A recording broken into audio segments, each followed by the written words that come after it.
नमस्कार दोस्तों, मैं अभिषेक मौर्य आप सभी का हार्दिक स्वागत और अभिनंदन करता हूँ आपके अपने चैनल अभी की पाठशाला पर। तो कैसे हैं दोस्तों? उम्मीद है एकदम बढ़िया होंगे और अपनी तैयारी को बखूबी कर रहे होंगे। तो हम कर रहे हैं इस समय करंट अफेयर्स का रिवीजन जो कि सभी प्रतियोगी परीक्षाओं के लिए रामबाण सिद्ध होने वाला है। तो मंथली वाइज हम लोग करंट अफेयर्स यहाँ पर कवर करने वाले हैं। कल हमने मार्च और अप्रैल का कुछ करंट अफेयर्स जो कराया हुआ था, ठीक है? आज हम जो करने वाले हैं वो जनवरी माह का करंट अफेयर करने वाले हैं, ठीक है? जनवरी माह के जो भी इम्पोर्टेंट क्वेश्चंस थे, जो भी घटनाएँ थी, उनको आज हम कवर करने वाले हैं। तो इस सेशन में अंत तक बने रहिएगा और अगर चैनल पर नए हैं तो चैनल को सब्सक्राइब कर लीजिए और वीडियो को अपने दोस्तों तक शेयर कर दीजिए क्योंकि जो करंट अफेयर्स का पार्ट है वो सभी परीक्षाओं के लिए बहुत ज़्यादा इम्पोर्टेंट होने वाला है क्योंकि करंट अफेयर्स वो है जो आपको एग्ज़ाम में सफलता दिला सकता है। तो बिना देरी किए हुए हम शुरू करते हैं आज का सेशन। तो आज का जो पहला क्वेश्चन है वो आपके सामने है। क्या है कि इसरो द्वारा लॉन्च किए गए एक्स-रे पोलरीमीटर सैटेलाइट एक्सपोसैट जिसको बोलते हैं का प्राथमिक उद्देश्य क्या है? मेन क्वेश्चन ये है कि इसरो द्वारा लॉन्च किया गया एक्सपोसैट का प्राथमिक उद्देश्य क्या है? बताइए। एक्सपोसैट का प्राथमिक उद्देश्य क्या था? वायुमंडलीय स्थितियों का अध्ययन, ब्रह्मांडीय एक्स-रे के ध्रुवीकरण का विश्लेषण, अंतरिक्ष मलबे की निगरानी करना या फिर चंद्र सतह की विशेषताओं की जांच करना। बताइए सही जवाब क्या हो जाएगा? तो मंथली करंट अफेयर्स की अगर बात करें तो हम पहले जनवरी, फिर फरवरी और फिर मार्च, अप्रैल का भी हम एक बार फिर से करंट अफेयर कराएँगे, ठीक है? और लास्ट में मई का।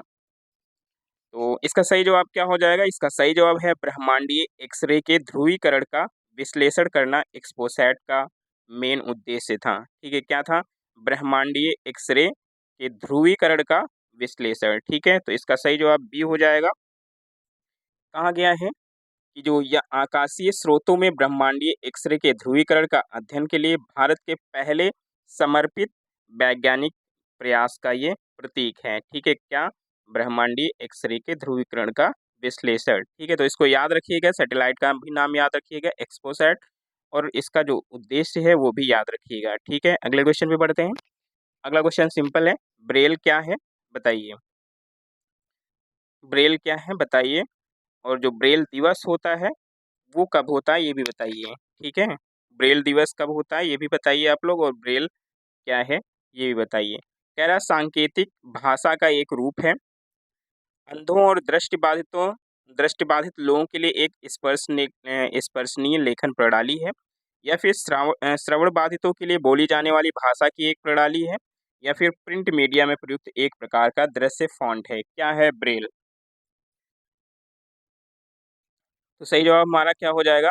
जो अंधों या फिर दृष्टिबाधित यानी कि देखने में जो इनकी कमी होती है, लोगों के लिए एक स्पर्शनीय लेखन प्रणाली है ब्रेल, ठीक है? इसी लिपि के द्वारा वो लोग पढ़ते हैं, ठीक है? तो ऑप्शन नंबर बी हमारा यहाँ पर एकदम सही हो जाएगा, ठीक है? और ब्रेल की बात करें अगर, तो यहाँ पर इस दिन का उद्देश्य नेत्रहीनों दृष्टिबाधितों के लिए संचार पद्धति के रूप में ब्रेल के महत्व के बारे में जागरूकता बढ़ाता है, ठीक है? जो ब्रेल दिवस मनाया जाता है, जो कि आप लोग कमेंट्स में कर भी रहे हैं, तो ये याद रखिएगा। बढ़ते हैं अगले क्वेश्चन की तरफ। अगला क्वेश्चन है कि किस भारतीय राज्य ने 2024 के पहले दिन 108 स्थानों पर एक साथ सामूहिक सूर्य नमस्कार करने का रिकॉर्ड बनाया? महाराष्ट्र में, गुजरात में, राजस्थान में या फिर कर्नाटक में? कहाँ पर, कहाँ के 108 स्थानों पर एक साथ सूर्य नमस्कार किया गया और इसको गिनीज बुक ऑफ रिकॉर्ड में भी दर्ज किया गया? तो ये कहाँ किया गया था? ये किया था गया था गुजरात में। कहाँ पर किया गया? गुजरात में ये किया गया था, ठीक है? गुजरात ने 2024 के पहले दिन यानी कि फर्स्ट जनवरी को 108 स्थानों पर एक साथ सामूहिक सूर्य नमस्कार करके गिनीज रिकॉर्ड दर्ज कराया था, ठीक है? तो ऑप्शन नंबर बी एकदम सही हो जाएगा गुजरात। बढ़ते हैं अगले क्वेश्चन पे। हाल ही में अधिनियमित भारतीय न्याय संहिता यानी कि वीएनएस नामक आपराधिक संहिता के तहत हिट एंड रन मामलों में क्या जुर्माना और जेल की अवधि निर्धारित की गई है? बताइए। क्या जुर्माना और जेल की अवधि है इसमें? कह रहा है 5 लाख रुपए जुर्माना और 5 साल की जेल होगी या फिर 7 लाख रुपए जुर्माना और 10 साल की जेल होगी या फिर 10 लाख रुपए जुर्माना और 7 साल की जेल होगी, या फिर कोई जुर्माना नहीं, सिर्फ 15 साल की जेल होगी। सही जवाब क्या होगा, फटाफट कमेंट करके बताइए। उस टाइम ये काफ़ी चर्चा में था, आप लोग जानते ही हैं।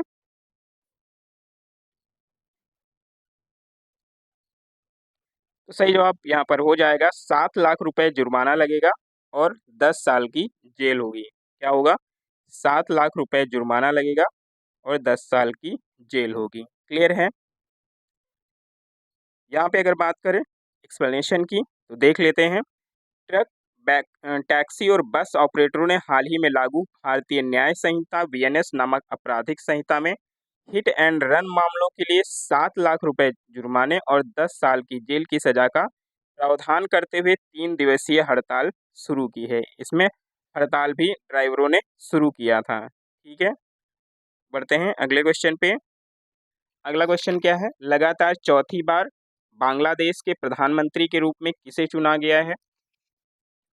मोहम्मद शहाबुद्दीन को, शेख हसीना जी को, नवाब शरीफ को, या फिर मोहम्मद आसिफ को? किसको लगातार चौथी बार बांग्लादेश के प्रधानमंत्री के रूप में शपथ दिलाई गई है? ठीक है,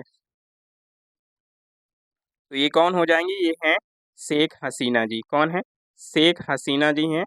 इन्हीं को चौथी बार बांग्लादेश का प्रधानमंत्री बनाया गया है। ठीक है, और शेख हसीना की बात करें तो ये किसकी अध्यक्ष हैं? ये अवामी लीग की अध्यक्ष हैं। ठीक है, इनकी पार्टी का नाम अवामी लीग है और ये लगातार चौथी बार बांग्लादेश की प्रधानमंत्री की शपथ लेने के लिए तैयार हैं। ठीक है, यानी कि अब ले चुकी हैं, चूंकि जनवरी का करंट अफेयर्स है तो उस हिसाब से है।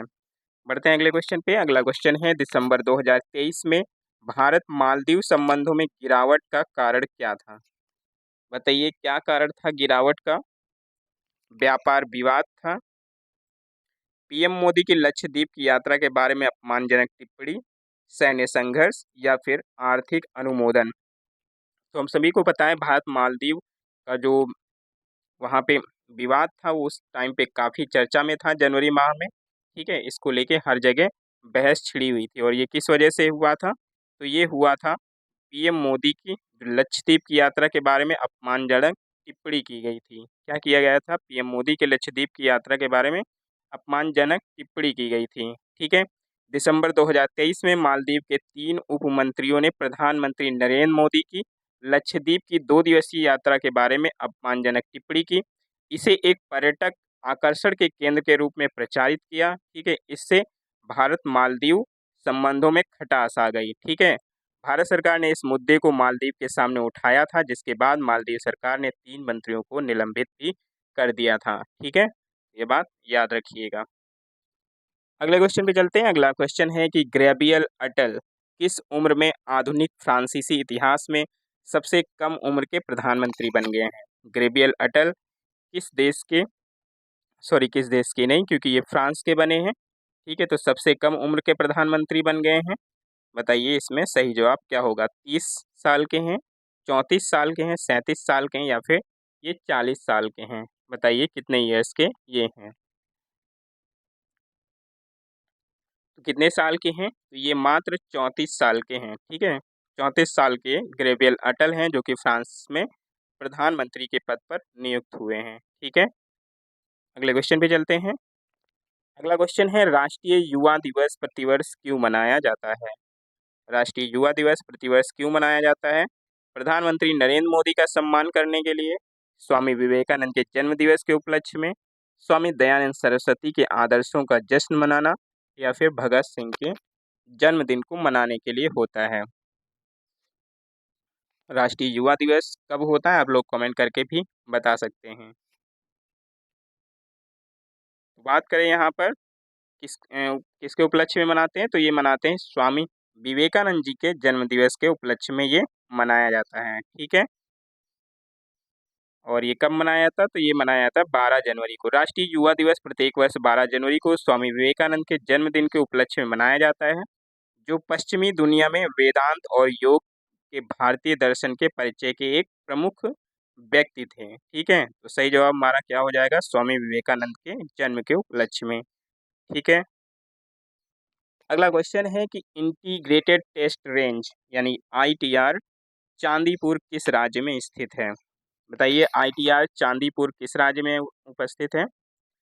ये महाराष्ट्र में है, या फिर उड़ीसा में है, तमिलनाडु में है, या फिर गुजरात में है? बताइए सही जवाब क्या हो जाएगा। और जो ITR रेंज था चांदीपुर, वो क्यों चर्चा में आया था, इसके बारे में भी बात करेंगे आगे हम।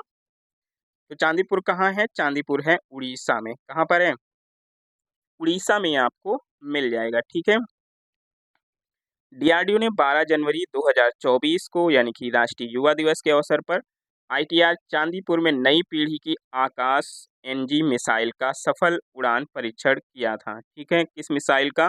आकाश मिसाइल का। ठीक है, तो ये बात भी आप लोग याद रखिएगा। क्लियर है? बढ़ते हैं अगले क्वेश्चन पे। अगला क्वेश्चन क्वेश्चन है कि आकाश NG मिसाइल प्रणाली की प्राथमिक क्षमता क्या है? प्राथमिक जो प्राइमरी कैपेसिटी है उसको आपको बताना है। ये पनडुब्बी युद्ध के लिए है, टैंक रोधी युद्ध के लिए है, उच्च गति फुर्तीले हवाई खतरों का अवरोधन के लिए है, या फिर लंबी दूरी के तोपखाने हमले के लिए है?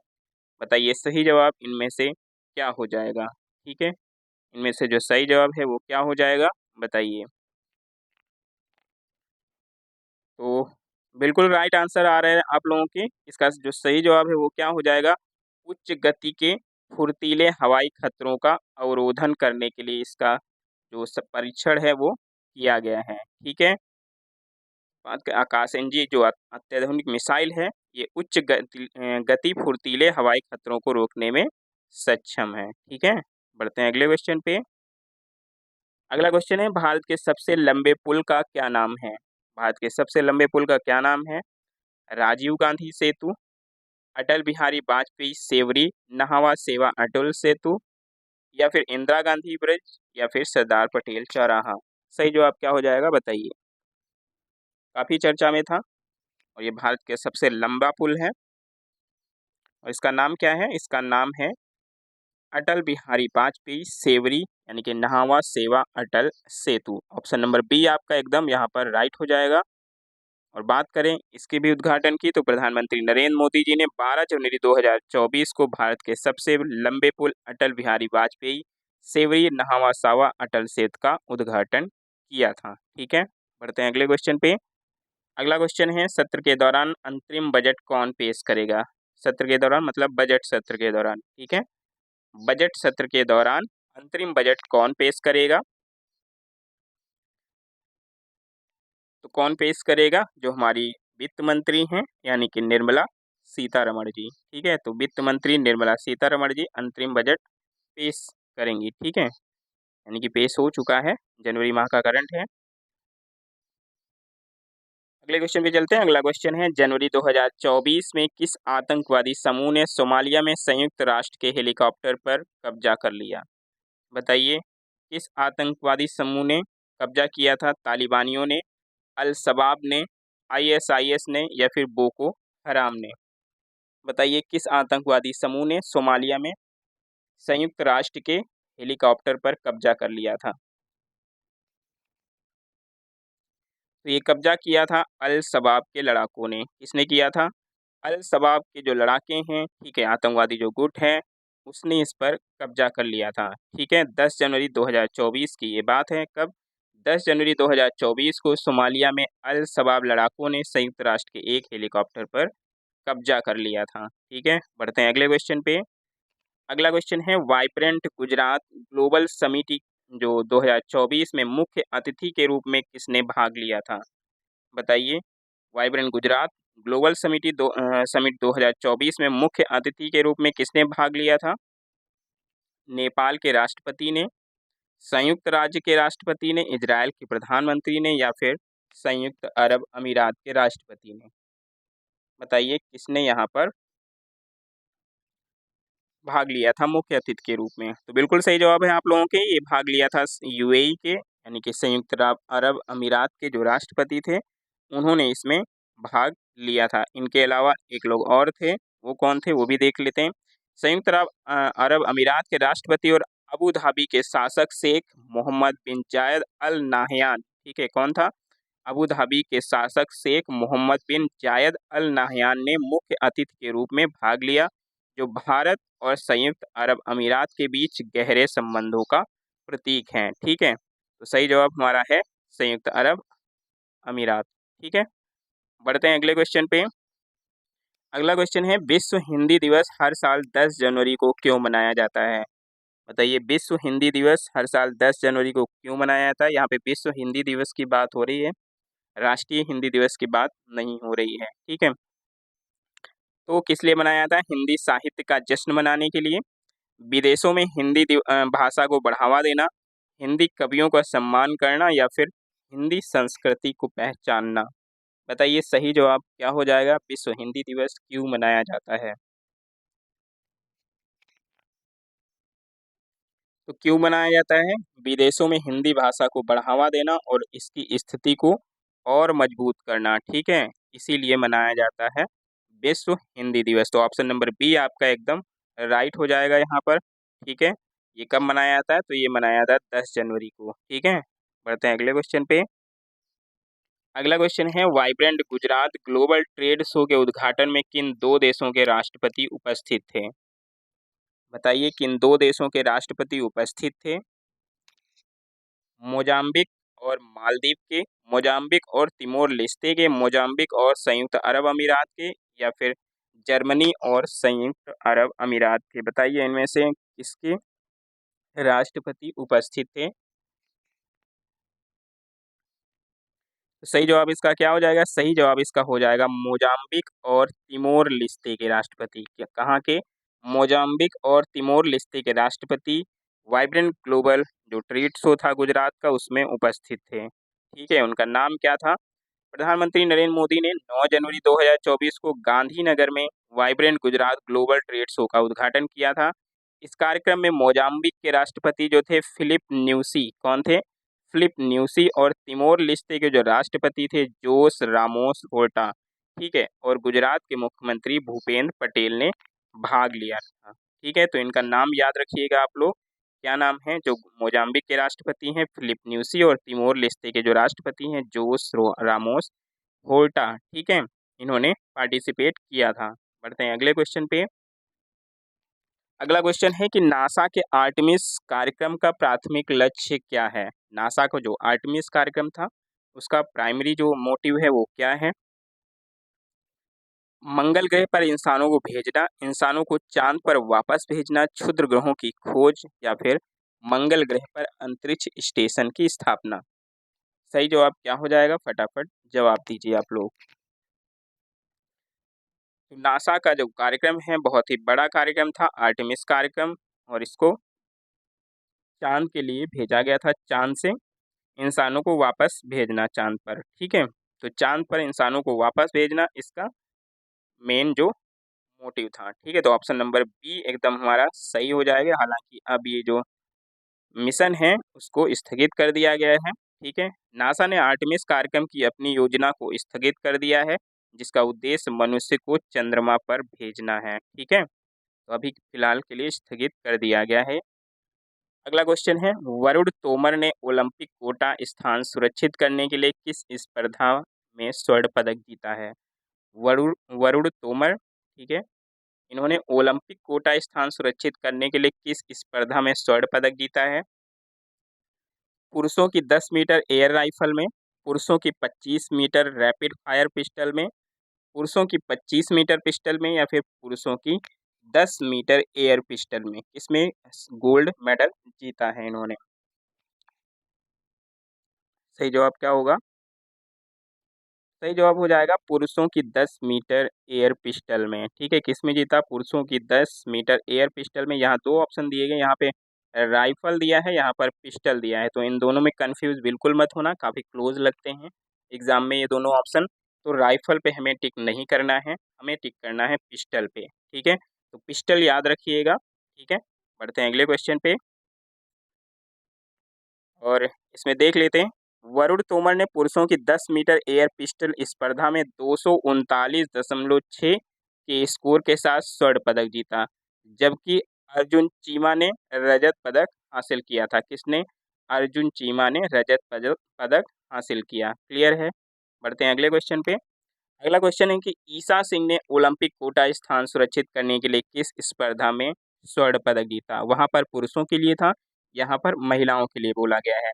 महिलाओं के लिए 10 मीटर एयर राइफल, महिलाओं की 25 मीटर रैपिड फायर पिस्टल, महिलाओं की 50 मीटर पिस्टल या फिर महिलाओं की 10 मीटर एयर पिस्टल। बताइए किसमें स्वर्ण पदक जीता था? तो ईशा सिंह ने भी महिलाओं की 10 मीटर एयर पिस्टल में ही स्वर्ण पदक जीता है। ठीक है, किसमें जीता है?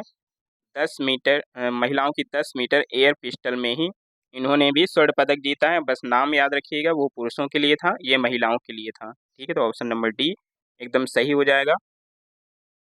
पुरुषों में बात करें तो वरुण तोमर और महिलाओं में बात करें तो ईशा सिंह। ठीक है, दोनों नाम याद रखिएगा। यहाँ पर बात करें अगर ईशा सिंह ने महिलाओं की 10 मीटर एयर पिस्टल स्पर्धा में 243.1 के स्कोर के साथ स्वर्ण पदक जीता और पाकिस्तान की तलत इस्माला ने किसने तलत इस्माला ने दूसरा कोटा स्थान अर्जित करते हुए रजत पदक जीता था। ठीक है, बढ़ते हैं अगले क्वेश्चन की तरफ। अगला क्वेश्चन है KGDWN 98/2 ब्लॉक कहाँ स्थित है? जहां ओएनजीसी ने जनवरी 2024 में क्लस्टर 2 परियोजना से तेल उत्पादन शुरू किया है। बताइए KGDWN 98/2 ब्लॉक कहाँ पर मिलेगा आपको? अरब सागर में मिलेगा, बंगाल की खाड़ी में, हिंद महासागर या फिर अंडमान सागर में मिलेगा? कहाँ पर मिलेगा? जहाँ पर ओएनजीसी ने 2024 जनवरी से क्लस्टर 2 परियोजना से तेल उत्पादन शुरू कर दिया है। तो ये मिलेगा आपको बंगाल की खाड़ी में। कहाँ पर मिलेगा? ये जगह आपको बंगाल की खाड़ी में मिल जाएगी। क्लियर है? बात करते हैं oil and natural gas corporation यानी कि ओएनजीसी ने बंगाल की खाड़ी में कृष्णा गोदावरी में बेसिन में अपनी क्लस्टर 2 परियोजना से तेल उत्पादन शुरू कर दिया है। ठीक है, किसमें? कृष्णा गोदावरी बेसिन में। अगले क्वेश्चन की तरफ बढ़ते हैं और अगला क्वेश्चन है कि किस संस्थान ने अपने ओपीडी ब्लॉक में देश की पहली स्मार्ट लैब शुरू की है? बताइए किसने देश की पहली स्मार्ट लैब शुरू की है? पीजीआई चंडीगढ़, एम्स नई दिल्ली या फिर अपोलो हॉस्पिटल या फिर फोर्टिस हेल्थ केयर ने? किसने शुरू किया है ये ओपीडी ब्लॉक में देश की पहली स्मार्ट लैब? तो ये शुरू किया है एम्स नई दिल्ली ने। किसने शुरू किया है? एम्स नई दिल्ली ने इस पहल की शुरुआत की है। ठीक है, अगले क्वेश्चन पे चलते हैं। अगला क्वेश्चन है दुबई में रिकॉर्ड सेटिंग कॉन्सर्ट के दौरान सुचेता सतीश ने कितनी भाषाओं में गाना गाया? 100 भाषाएं, 120 भाषाएं, 140 भाषाएं, 160 भाषाएं? तो इस क्वेश्चन का तो आंसर आउट हो चुका है। इसका सही जवाब क्या है? इसका सही जवाब है 140 भाषाएं। ठीक है, कितनी? 140 भाषाओं में इन्होंने गाना गा के एक अभूतपूर्व रिकॉर्ड बना दिया है। ठीक है, और ये कंसर्ट कहाँ हुआ था? ये कॉन्सर्ट हुआ था दुबई में। ठीक है, कहाँ पर हुआ था? दुबई में ये कॉन्सर्ट हुआ था। क्लियर है? बढ़ते हैं अगले क्वेश्चन की तरफ। अगला क्वेश्चन है लैग्रेंजियन पॉइंट यानी कि L1 क्या है? लैग्रेंजियन पॉइंट कब चर्चा में आया था? जब आदित्य L1 मिशन को हमने लॉन्च किया था तब ये चर्चा में आया था। तो क्या है लैग्रेंजियन पॉइंट L1?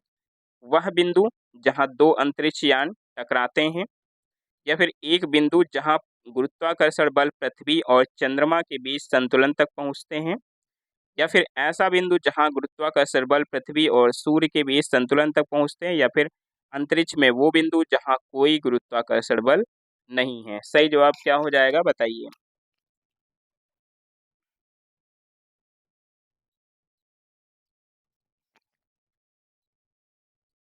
तो जो आदित्य L1 मिशन था उसे L1 में ही यहाँ पर विक्षेपित किया गया था, स्थापित किया गया था। ठीक है, तो L1 है क्या? L1 है एक बिंदु जहां गुरुत्वाकर्षण बल पृथ्वी और सूर्य के बीच संतुलन तक पहुंचते हैं। ठीक है, ऐसा बिंदु जहां गुरुत्वाकर्षण बल पृथ्वी और सूर्य के बीच संतुलन तक पहुंचते हैं उसी को लैग्रेंजियन पॉइंट L1 बोलते हैं। ठीक है, इसरो ने 6 जनवरी 2024 को सफलतापूर्वक आदित्य L1 उपग्रह को लैग्रेंजियन बिंदु के आसपास अपनी कक्षा में स्थापित किया। ठीक है, लैग्रेंजियन पॉइंट वो जगह है जहां पृथ्वी और सूर्य के बीच गुरुत्वाकर्षण बल संतुलन प्राप्त करते हैं जिससे ग्रहण की बाधा के बिना सूर्य का अवलोकन संभव हो जाता है। ठीक है, यानी अगर ग्रहण भी लगेगा तो भी कोई दिक्कत नहीं होगी, उसकी बाधा के बिना सूर्य का अवलोकन हम कर सकते हैं वहाँ से। ठीक है, बढ़ते हैं अगले क्वेश्चन की तरफ। अगला क्वेश्चन है एनसीसी का पूर्ण रूप क्या है? ये एक स्टैटिक का भी क्वेश्चन हो जाता है। तो एनसीसी का पूर्ण रूप क्या होता है? एनसीसी होता है राष्ट्रीय कैडेट कोर। ठीक है, नेशनल कैडेट कोर हो जाएगा एनसीसी। ठीक है, बढ़ते हैं अगले क्वेश्चन पे। अगला क्वेश्चन है 16वें वित्त आयोग में ऋत्विक रंजनम पांडे की क्या भूमिका है? जो ऋत्विक रंजनम पांडे जी थे वो क्या बनाए गए हैं 16वें वित्त आयोग में? ठीक है, 16 वित्त आयोग का गठन हो गया है। ठीक, इसके अध्यक्ष की भी नियुक्ति हो गई है, उसके बारे में भी हम चर्चा करेंगे। और जो ऋत्विक रंजनम पांडे हैं वो क्या बने हैं? तो वो बने हैं सचिव। क्या बने हैं? सचिव बने हैं आईएएस। ऋत्विक रंजनम पांडे जी जो हैं वो सचिव इसके बनाए गए हैं 16वें वित्त आयोग के, क्योंकि 16वां जो वित्त आयोग है उसके अध्यक्ष को तो सभी ने रट रखा है एकदम। अगर क्वेश्चन आ जाए सचिव की बात तो इनका भी नाम याद रखिएगा, ऋत्विक रंजनम पांडे। ठीक है, बढ़ते हैं अगले क्वेश्चन की तरफ। अगला क्वेश्चन है कि 16वें वित्त आयोग का अध्यक्ष किसे नियुक्त किया गया? जिस क्वेश्चन का आप लोग आंसर कर रहे थे वो यही है। ठीक है, यहाँ पर अध्यक्ष की बात की गई है कि 16वां वित्त आयोग का अध्यक्ष कौन बना है? तो ये कौन बना है? ये बने हैं डॉक्टर अरविंद पनगढ़िया जी। ठीक है, कौन बना है? डॉक्टर अरविंद पनगढ़िया जी बने हैं। इनके बारे में अगर बात करें तो ये नीति आयोग के पूर्व उपाध्यक्ष रह चुके हैं। ठीक, कौन? डॉक्टर अरविंद पनगढ़िया जी। और वर्तमान में ये कोलंबिया विश्वविद्यालय के प्रोफेसर हैं और इनको 16वें वित्त आयोग के अध्यक्ष के रूप में नियुक्त किया गया है। ठीक है, बढ़ते हैं अगले क्वेश्चन की तरफ। अगला क्वेश्चन क्या है? अगला क्वेश्चन है बेंगलुरु में जैन डीम्ड यूनिवर्सिटी को राष्ट्रीय खेल प्रोत्साहन पुरस्कार 2023 में किसके लिए सम्मानित किया गया? बताइए, जैन जो डीम्ड यूनिवर्सिटी है उसको किसके लिए सम्मान ये दिया गया था खेल प्रोत्साहन पुरस्कार? सीएसआर के माध्यम से खेलों का प्रोत्साहन, उभरती युवा प्रतिभाओं का पोषण करना, राज्य स्तर पर खेलों को बढ़ावा देना, कारपोरेट सामाजिक उत्तरदायित्व पहल। बताइए सही जवाब क्या हो जाएगा? तो सही जवाब आप लोगों को पता ही चल गया होगा, ये क्या है? उभरती और युवा प्रतिभाओं का पोषण करना। ठीक है, इसी के लिए इसको पुरस्कार दिया गया था। बढ़ते हैं अगले क्वेश्चन की तरफ। अगला क्वेश्चन क्या है? अगला क्वेश्चन है कारपोरेट सामाजिक उत्तरदायित्व के माध्यम से खेलों को प्रोत्साहन के लिए किस कंपनी को राष्ट्रीय खेल प्रोत्साहन पुरस्कार प्राप्त हुआ है? किस कंपनी को मिला है राष्ट्रीय खेल प्रोत्साहन पुरस्कार? किस चीज के लिए? कारपोरेट सामाजिक उत्तरदायित्व के माध्यम से खेलों को प्रोत्साहन करने के लिए भारतीय रेल को मिला है, ओडिशा माइनिंग कारपोरेट लिमिटेड को मिला है, खेल नियंत्रण बोर्ड को मिला, या फिर पावर ग्रिड इंडिया लिमिटेड को मिला है? बताइए सही जवाब क्या हो जाएगा? इसका सही जवाब क्या हो जाएगा? इसका सही जवाब हो जाएगा ओडिशा माइनिंग कारपोरेट लिमिटेड। ठीक है, क्या हो जाएगा? ओडिशा माइनिंग कारपोरेट लिमिटेड को ये पुरस्कार दिया गया था। ठीक है, किसके लिए दिया गया था? ये दिया गया था कारपोरेट सामाजिक उत्तरदायित्व के माध्यम से खेल को प्रोत्साहन करने के लिए। ठीक है, तो ये याद रखिएगा आप लोग। अगला क्वेश्चन है भारत में ट्रक ड्राइवरों के व्यापक प्रदर्शन का मुख्य कारण क्या है? अभी इस क्वेश्चन को आपने स्टार्टिंग में भी पढ़ा था। जो ट्रक ड्राइवर थे वो हड़ताल पे क्यों गए थे? ईंधन की कीमतों को लेकर गए थे, या फिर हालिया आपराधिक जो संहिता आई थी उसके लिए, श्रम विवाद के लिए, या फिर पर्यावरण नियम के लिए? किसके लिए वो लोग हड़ताल शुरू किए थे? ठीक है, तो इस हड़ताल से आप लोग बखूबी परिचित हैं, काफ़ी लोग प्रभावित हुए थे इससे। और ये किस लिए था? ये जो हाल उस समय आपराधिक जो आपराधिक संहिता आया था, एक सज़ा और जो है जुर्माने का जो एक नियम आया था उसके तहत इन्होंने हड़ताल शुरू किया था। ठीक है, क्या था उस जुर्माने में ये भी देख लेते हैं। जो 7 लाख रुपए जुर्माना और 10 साल की जेल थी उसी का जो है विरोध कर रहे थे ये लोग। क्लियर है? बढ़ते हैं अगले क्वेश्चन पे। अगला क्वेश्चन क्या है? सोमालिया के तट के पास अपहृत मालवाहक जहाज को बचाने के लिए किस विशिष्ट कमांडो इकाई ने ऑपरेशन चलाया था? बताइए, जो सोमालिया तट के पास एक मालवाहक जहाज को अपहृत कर लिया गया था, यानी किडनैप कर लिया गया था, उस पे अपना आधिपत्य हो गया था, तो वो किस विशिष्ट कमांडो ने उसको छुड़ाया था? नौसेना के जवानों ने, मार्कोस कमांडो ने, या फिर एसएएस यानी कि विशेष हवाई सेवा ने, या फिर जीआईजीएन यानी कि नेशनल जेंडरमेरी इंटरवेंशन ग्रुप ने। किसने ऑपरेशन चलाया था उस जहाज को छुड़ाने के लिए? तो ये चलाया था मार्कोस के जवानों ने। किसने चलाया था? मार्कोस के जवानों ने इस अभियान को चलाया था। तो ऑप्शन नंबर बी एकदम राइट हो जाएगा। ठीक है। बात करें अगर मालवाहक जहाज की, जिसका नाम क्या था? MV Lila Norfolk. क्या नाम था? एमवी लीला नोरफोक को 4 जनवरी की रात सोमालिया के तट के पास अपहरण कर लिया गया था। ठीक है। भारतीय नौसेना के विशिष्ट कमांडो मार्कोस ने मालवाहक जहाज को साफ करने के लिए ऑपरेशन चलाया। साफ करने का मतलब उनको छुड़ाने के लिए। ठीक है। बढ़ते हैं अगले क्वेश्चन की तरफ। अगला क्वेश्चन है कि हाल ही में सरकार ने द्वारा लॉन्च किया गया प्रेरणा, ठीक है, तो प्रेरणा वो क्या है बताइए? एक नया खेल गतिविधि कार्यक्रम है, या फिर एक अनुभवात्मक शिक्षण कार्यक्रम है, या फिर एक छात्रवृत्ति पहल है, या फिर एक सरकारी रोजगार योजना है? क्या है प्रेरणा बताइए, जो सरकार द्वारा लॉन्च किया गया है? तो बिल्कुल सही जवाब आप लोगों के आ रहे हैं। ये क्या होता है? ये होता है एक अनुभवात्मक शिक्षण कार्यक्रम है प्रेरणा। क्या है? एक अनुभवात्मक शिक्षण कार्यक्रम। ठीक है। बढ़ते हैं अगले क्वेश्चन की तरफ। और इसको राष्ट्रीय जो शिक्षा नीति है 2020 उसमें इसको उल्लेखित किया गया है। ठीक है। अगला क्वेश्चन है कि प्रेरणा का मुख्य फोकस क्या है? इसका मुख्य फोकस क्या है? शैक्षिक अनुसंधान करना, विद्यार्थियों में नेतृत्व गुणों का विकास करना, छात्रों के लिए खेल प्रशिक्षण, या फिर छात्रों को वित्तीय सहायता प्रदान करना। जिन लोगों ने वीडियो को लाइक नहीं किया है वो लोग वीडियो को एक बार लाइक कर दें, और जो चैनल पे अभी नए आए हैं, नए जुड़े हैं, वो लोग चैनल को सब्सक्राइब कर लें, क्योंकि यहाँ पर आपकी तैयारी के लिए हर संभव प्रयास किया जाता है, हर संभव चीज़ों को लाया जाता है। वो चाहे जीके जीएस में कोई भी सब्जेक्ट हो, सभी जो सब्जेक्ट्स हैं उनका डिस्कशन यहाँ पर होता है। ठीक है। और ये प्रेरणा का मुख्य फोकस क्या है? तो वो है विद्यार्थियों में नेतृत्व गुणों का विकास करना। ठीक है। क्या है? विद्यार्थियों में नेतृत्व गुणों का विकास करना। क्लियर है। बढ़ते हैं अगले क्वेश्चन पे। अगला क्वेश्चन है कि जनवरी 2024 में बिम्स्टेक के महासचिव का पद किसने ग्रहण किया? बताइए, बिम्स्टेक के महासचिव किसे बनाया गया है? मणिशंकर अय्यर को, इंद्रमणि पांडे को, लालमणि त्रिपाठी को, या फिर मुकेश यादव को? बताइए किसे बिम्स्टेक के महासचिव का पदभार दिया गया है? तो बिम्स्टेक के महासचिव का पदभार अगर देखें तो दिया गया है इंद्रमणि पांडे जी को। किसको दिया गया है? इंद्रमणि पांडे जी को ये पदभार दिया गया है। क्लियर है। बात करें अगर भारत के वरिष्ठ राजनयिक राजदूत इंद्रमणि पांडे ने 4 जनवरी 2024 को ढाका में बहुक्षेत्रीय तकनीक और आर्थिक सहयोग के लिए बंगाल की खाड़ी पहल यानी कि बिम्स्टेक के महासचिव पद को ग्रहण किया है। ठीक है। तो इसको याद रखिएगा आप लोग। पढ़ते हैं अगले क्वेश्चन पे। अगला क्वेश्चन है कि 2024 टी20 पुरुष क्रिकेट विश्व कप वेस्ट इंडीज और संयुक्त राज्य अमेरिका में कब आयोजित किया जाएगा?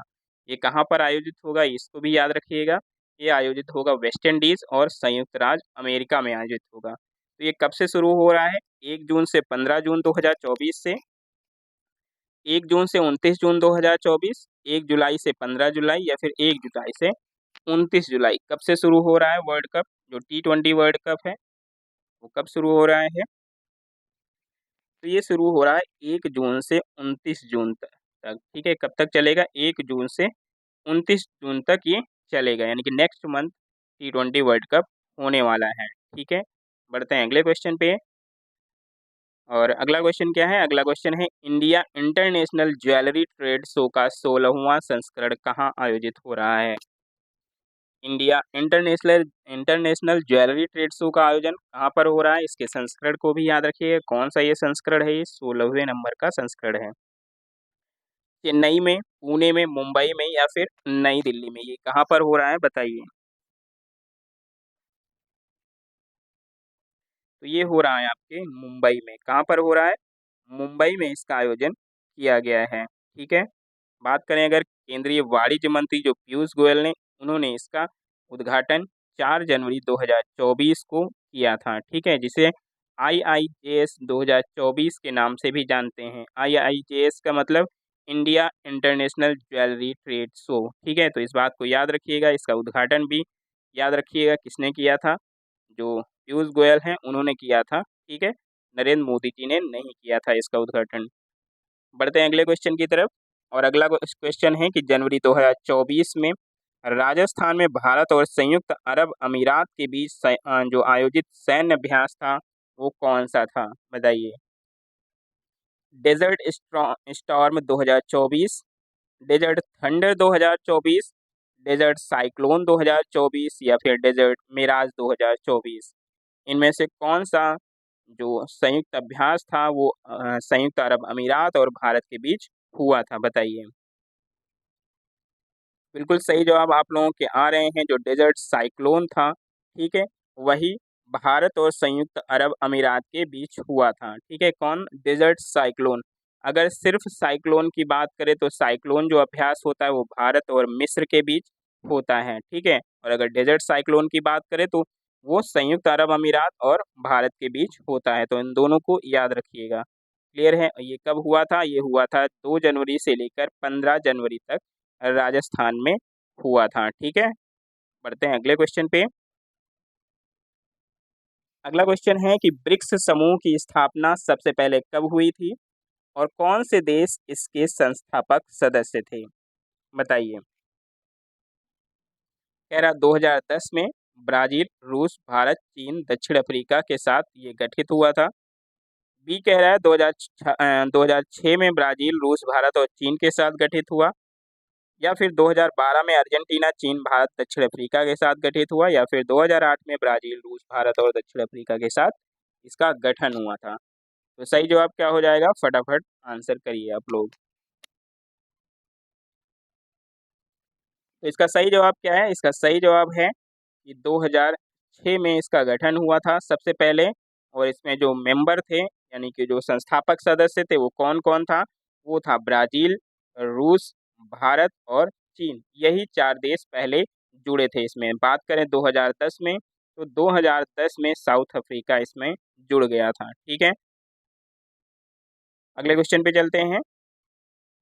अगला क्वेश्चन है एमएस किसने प्राप्त किया 2024? एक मिनट, यहाँ पे थोड़ा सा मिसप्रिंट हो गया है। क्वेश्चन है कि इनमें से किसे 2024 में स्वामीनाथन पुरस्कार दिया गया, बताइए। इनमें से किसे 2024 में स्वामीनाथन पुरस्कार दिया गया था?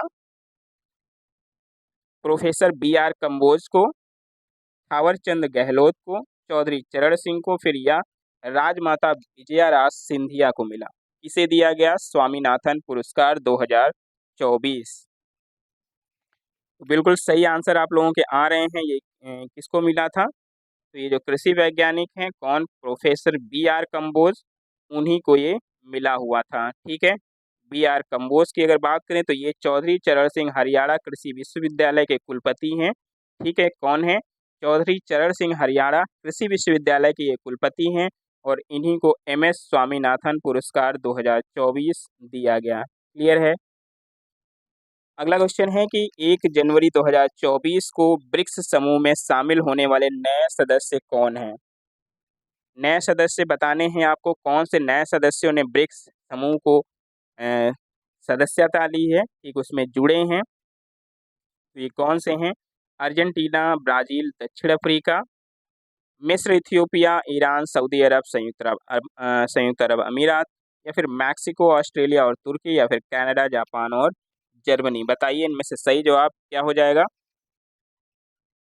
तो नए सदस्यों की बात करें अगर तो नए सदस्यों में जुड़े हैं मिस्र, इथियोपिया, ईरान, सऊदी अरब और संयुक्त अरब अमीरात। ठीक है, यही देश जुड़े हैं इसमें। ठीक है, तो सही जवाब हमारा हो जाएगा ऑप्शन नंबर बी। ठीक है, अगले क्वेश्चन पे पढ़ते हैं।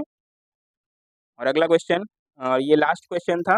क्लास कैसी लगी कमेंट करके ज़रूर बताइएगा। और इस क्लास को दोस्तों तक शेयर करिए। जिनके भी एग्ज़ाम्स हैं उनके लिए बहुत ज़्यादा ज़रूरी सेशन है। क्योंकि कोई कोई भी एग्ज़ाम होता है तो मिनिमम अगर हम बात करें तो 6 मंथ का करंट अफेयर्स और मैक्सिमम की बात करें तो 1 साल का लगभग करंट अफेयर्स एग्ज़ाम्स में पूछा जाता है, ठीक है? तो ये क्लास अपने दोस्तों तक शेयर ज़रूर करिएगा और चैनल पर नए हैं तो चैनल को सब्सक्राइब कर लीजिए।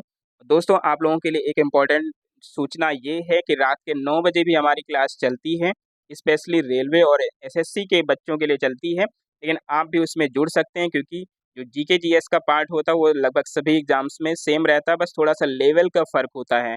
तो जो रात 9 बजे की क्लास थी उसमें कल हमने डिस्कस किया था विभिन्न प्रकार के जो नृत्य होते हैं, फ़ोक डांस होते हैं भारत के, उनके बारे में। आज जो क्लास रात के 9 बजे की रहने वाली है वो जो व्यक्तित्व है यानी कि जो कला से जुड़े व्यक्ति हैं और उनके जो घराने हैं, ठीक है? या फिर ये कह लीजिए कि जो किन वाद्य यंत्रों से वो संबंधित हैं, उनके बारे में हम प्रश्नों की चर्चा करने वाले हैं। बहुत ही बेहतर, बहुत ही अच्छा और बहुत ही नॉलेज वाला सेशन आप लोगों के लिए रहने वाला है, तो आप लोग रात के 9 बजे इस सेशन के साथ ज़रूर जुड़िएगा और पर डे 3 बजे तो आप लोग जुड़ते ही हैं और इसी तरह अपनी तैयारी को करते रहिए। हम लेते हैं इस वीडियो से विदा, मिलते हैं फिर अगली वीडियो में, तब तक के लिए जय हिंद।